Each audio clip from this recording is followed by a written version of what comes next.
During the ongoing West Asia war, both Israel and Qatar have been at the receiving end of Iran's retaliation, and that is for being allies of the US. Things are different on the domestic front, though. Key Israeli opposition leader Naftali Bennett has now pledged to declare Qatar as enemy state if he becomes the prime minister again. Bennett, who served as a prime minister from 2021 till 2022, accused Doha of funding Iran's Islamic Revolutionary Guard Corps. According to reports, he claimed that Qatar has invested 25 years in powerful global influence operation that has resulted in major damage to Israel. Bennett also lashed out at Qatar over its alleged support for Hamas in the context of October 7 terror attack, which led to the killing of more than 1,200 Israelis. Bennett said, and I quote, "After October 7, nothing is complicated here. Qatar is an enemy," unquote. This is not all. The ex-Israeli Prime Minister called Qatar a violent anti-Semitic cancer that has spread even to Netanyahu's office.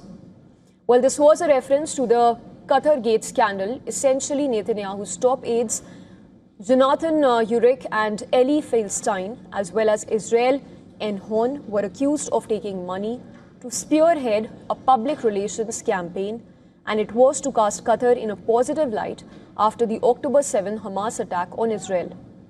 Israel arrested Urich and Feilstein in March last year. While Netanyahu has dismissed the Qatar Gate allegations, he faces allegations regarding politically motivated. Bennett often demanded his resignation over the same issue. On its part, Qatar has accused Bennett of spreading disinformation to further his own political ambition. The country's embassy in US said, and I quote, "Israeli politicians who criticize Qatar should instead focus on addressing their own domestic challenges." Well, now the ties between Israel and Qatar have been quite complex, to say the least. With this, on one hand, Qatar hosting the Al Udeid Air Base, which is the largest American military base in West Asia region, been attacked by Iran multiple times during the war. And at the same time, Qatar is one of the mediators by which US is exchanging messages with Iran. It also played a key role in the Gaza ceasefire, but it is not viewed as a neutral figure by Israel. Tel Aviv accuses Qatar of backing Hamas, whose political office it has hosted since 2012. It is also pertinent to note that Qatar is yet to join the Abraham Accords and even establish diplomatic relations with Israel, thereby signing the Abraham Accords.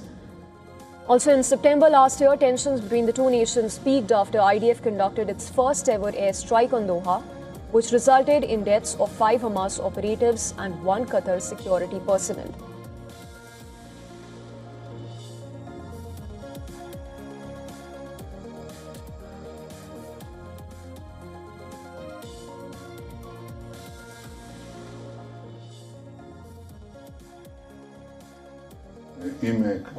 If Qatar had wanted to, it could easily have applied much stronger pressure. That would have helped us release all our hostages already in the first months of the war. It is connected to Hamas. It strengthens Hamas. It harbors Hamas. It funds Hamas.